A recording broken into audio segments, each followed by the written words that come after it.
Thank you very much, Senator Blumenthal. Thank you all for joining us here today.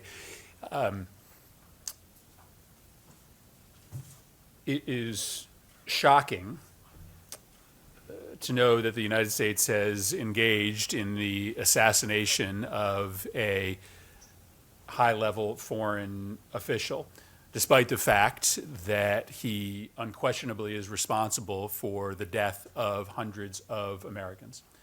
The question we have to be asking ourselves today is whether Qasem Soleimani is more dangerous to the United States alive or dead as a martyr who will now rally the Iranian government and Iranian proxies around the region to do even greater harm to American interests. The stated reason for the assassination of General Soleimani was to prevent attacks against the United States. My guess is that the assassination of Soleimani will lead to greater harm to U.S. personnel, U.S. citizens, and U.S. interests.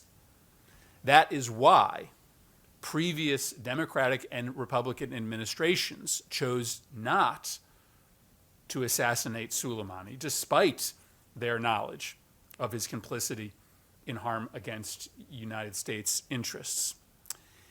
And the question moving forward is whether the administration has given any thought as to how to manage the fallout that comes from such a drastic action. This is the equivalent of the Iranians assassinating the U.S. Secretary of Defense.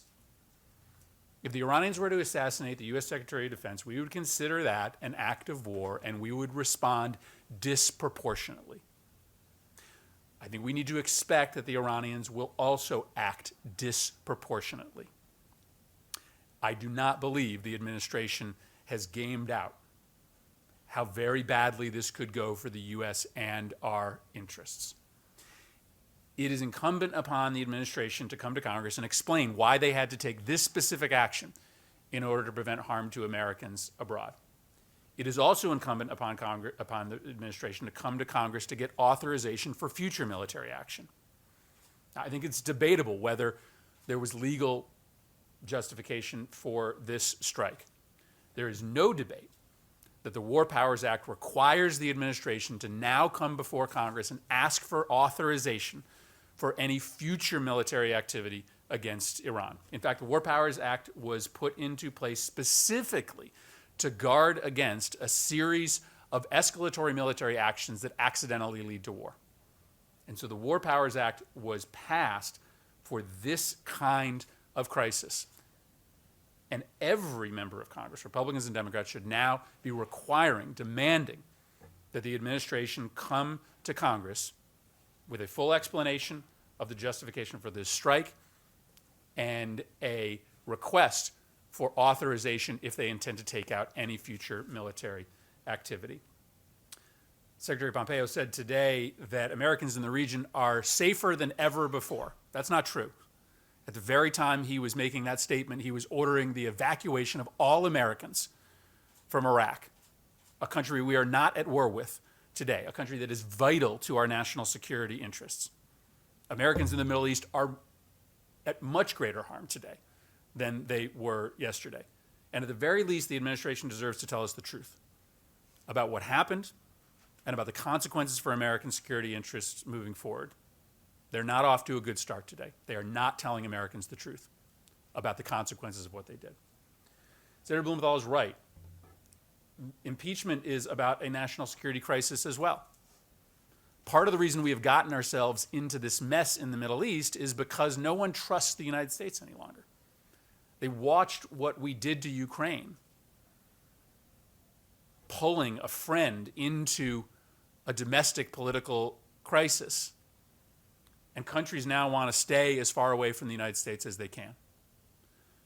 The reason we needed to move forward with impeachment is because the president was trying to steal the 2020 election.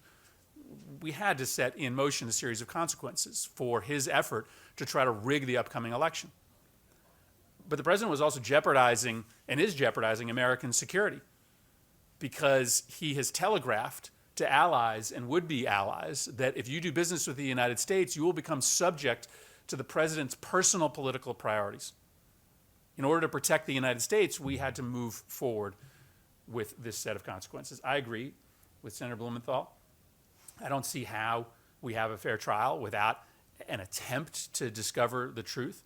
I've been fairly open about my belief as to the necessary consequences for the president's actions. I do believe that the evidence I've seen thus far merits removal from office, but I remain open to changing my mind if the president presents exculpatory evidence. Part of the reason why I want to see people like Mike Pompeo and Mick Mulvaney testify is because it might present me with evidence that would change my mind. I don't know why Republicans don't have the same interest. They may today not believe that the president's actions warrant removal, but why wouldn't they want to get additional evidence and information before they make up their mind? This is not a criminal trial.